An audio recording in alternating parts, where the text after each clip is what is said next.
Government offices shut for workers to vote tomorrow. Resiek police ready for Saturday's local government elections. Former Transportation Minister Amechi rules out stepping down. Polytechnic workers issue FG 21-day ultimatum over unpaid salaries. On the foreign scene, children, aid seekers among 41 Palestinians killed by Israel across Gaza. I'm Ifechukwu Muonyili with the news.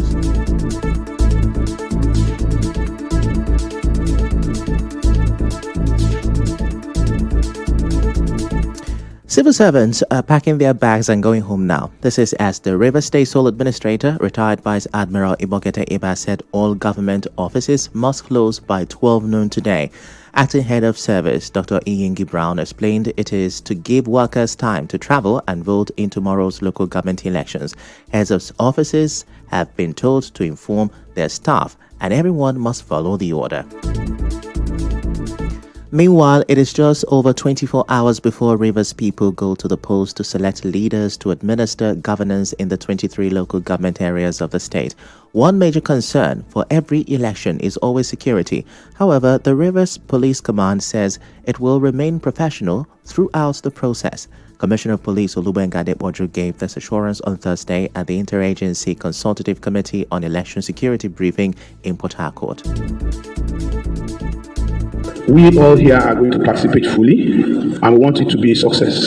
So we have been doing all diligence to ensure that it will be a success. Most responsibilities lie on us now because we as security agents need to be cautious and careful about the way we are going to conduct ourselves during this election. Whatever thing we do may make or mar the election. We're going to participate in election as security is concerned. We need to adhere strictly to what concerns us. Now, he explains that officers will not carry arms at polling units and politicians will not be escorted to voting centers. We don't want the situation whereby the security agencies are the one that will cause problem in the smooth running of this election. You know quite well the rules that guide our conduct, including not being visible with any arm at the polling booth. If there's any reason for this first call, we have administrated in different places that will come out to assist when there are security threats. Also, VIPs are not supposed to bring their escort or whatever close to the polling booths. Our correspondent Emeka Otoka reports that the police commissioner also revealed that a joint situation room has been set up. And if you were wondering about the preparedness of the Rivers State Independent Electoral Commission, here is the RISIA chairman, Dr. Michael Ode, explaining that the commission is fully prepared with all election materials ready for distribution.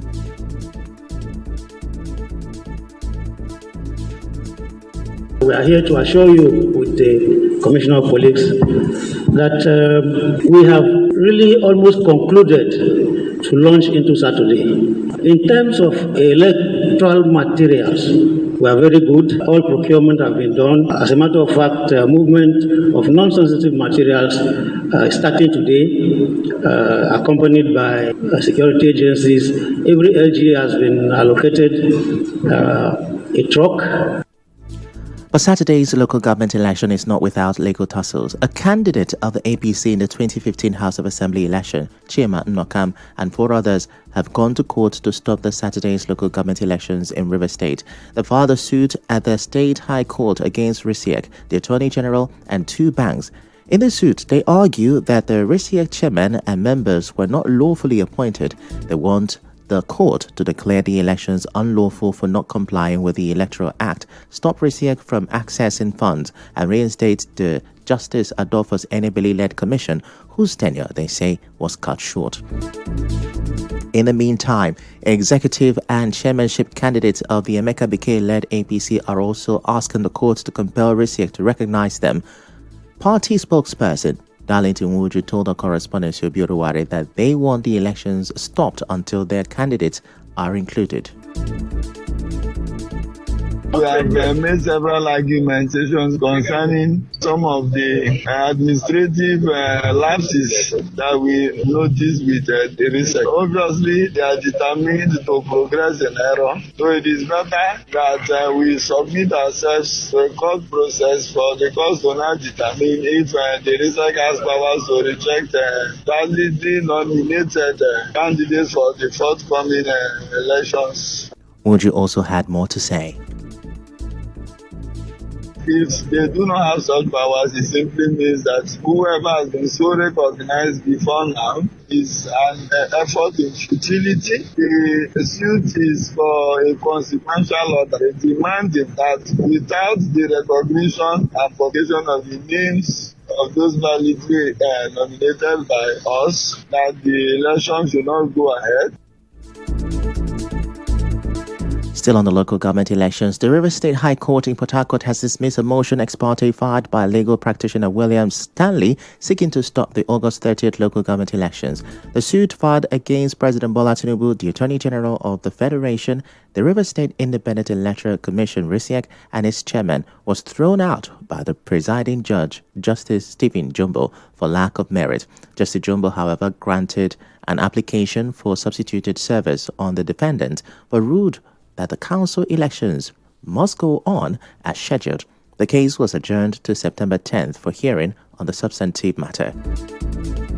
Away from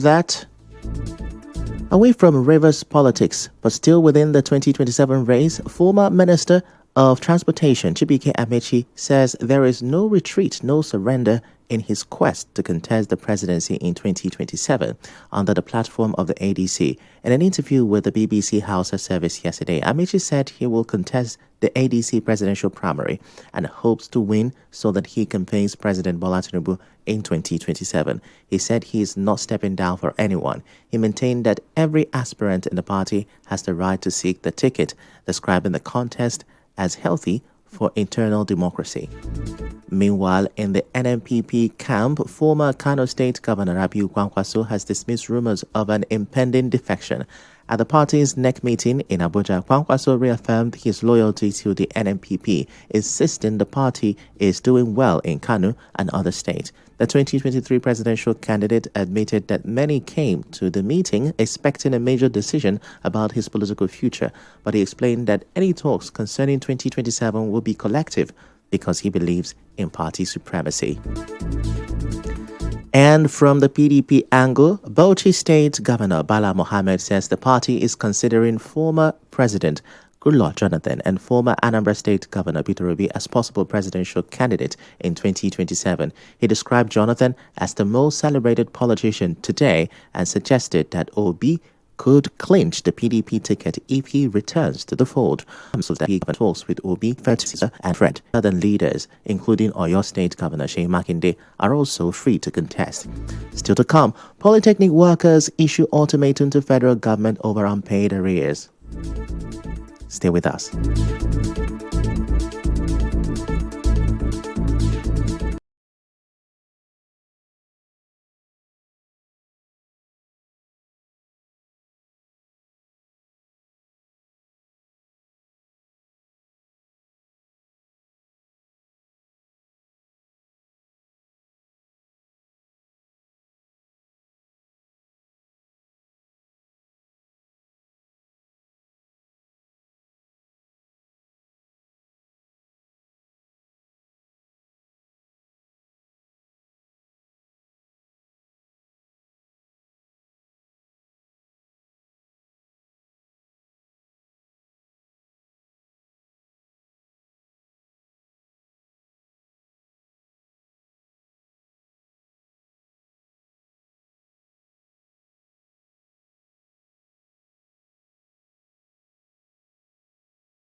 This is the news on 92.3 Nigeria Info.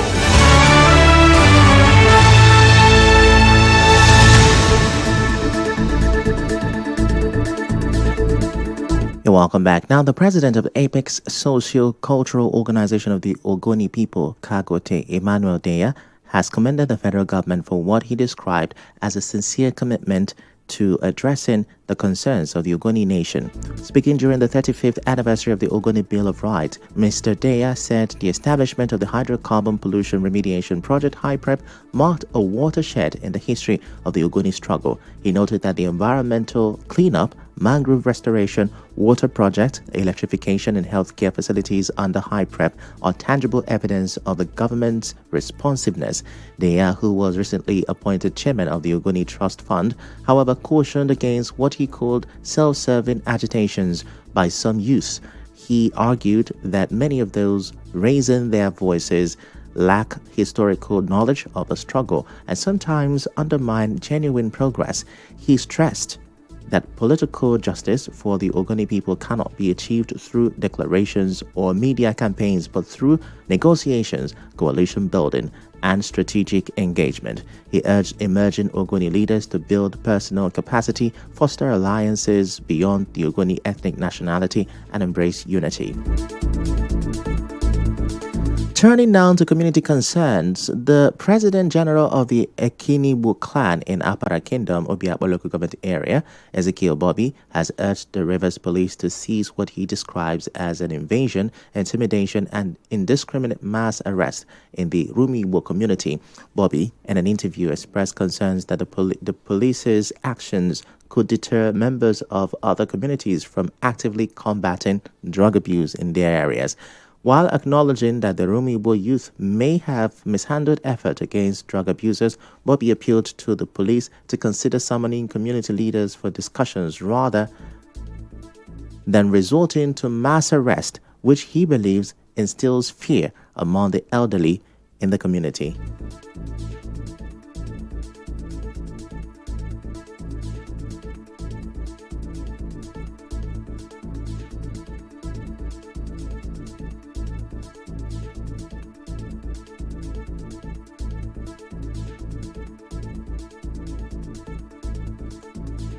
While we commend a fight against drug abuse in our vicinity, we also frown on the mismanagement of the process. But then we plead to the Commissioner of Police of Rivers State to keep an open doors for dialogue and reconciliation. As constant eviction and arrest in our community by his men will pose more threat to our fathers, mothers, and business owners, and thereby giving these abusers the more momentum to continue with what they are doing.